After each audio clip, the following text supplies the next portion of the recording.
এবং আমরা মনে করি যে যারা অন্তর্বর্তী সরকারের দায়িত্বে ছিলেন, ডক্টর মোহাম্মদ ইউনূস সহ, এই যে আমাদের আইন উপদেষ্টা আসিফ নজরুল সহ যার যে সকল উপদেষ্টা ছিলেন, গুরুত্বপূর্ণ ভূমিকা পালন করেছেন, তাদেরকে দায়িত্ব নিতে হবে।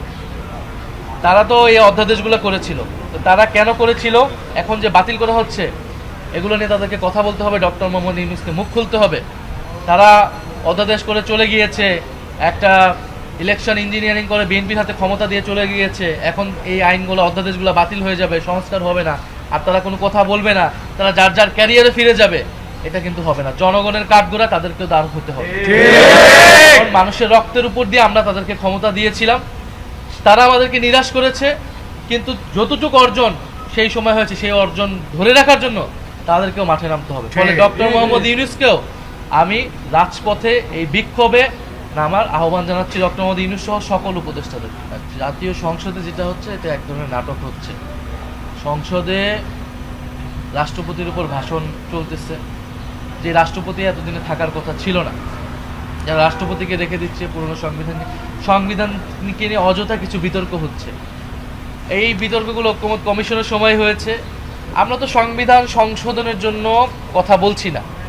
সংবিধান সংশোধনের মাধ্যমে সংবিধানের মৌলিক পরিবর্তন সাধন করা সম্ভব হয় না।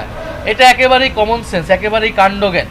তারা আমাদের থেকে অভিজ্ঞ, তারা আমাদের থেকে আরও ভালো বুঝে। সংবিধান সংশোধন যে কোনো সময় করা যেতে পারে, কিন্তু সংবিধানের মৌলিক বিষয় যখন আমরা পরিবর্তন করতে যাব, তখন গণপরিষদ প্রয়োজন, অথবা আপনার যে সংস্কার পরিষদের ধারণা নিয়ে আসা হয়েছে সেটা প্রয়োজন। তো এখন তারা আবার নতুন করে সংবিধান সংশোধন, ফলে তারা সংসদে আসলে এই ধরনের আলোচনাগুলোকে এনে সময় ক্ষেপণ করছে। মূল যেই লক্ষ্য, সেইটার থেকে বিচ্যুত করা হচ্ছে আলোচনাকে, এবং আলোচনার কোনো সুযোগই দেওয়া হচ্ছে না। এই নিয়ম কানুনের নানান বেড়াজালে আসলে আমরা যেই আলোচনা করতে চাই, সেই আলোচনা সংসদে করার পরিবেশ আসলে নাই।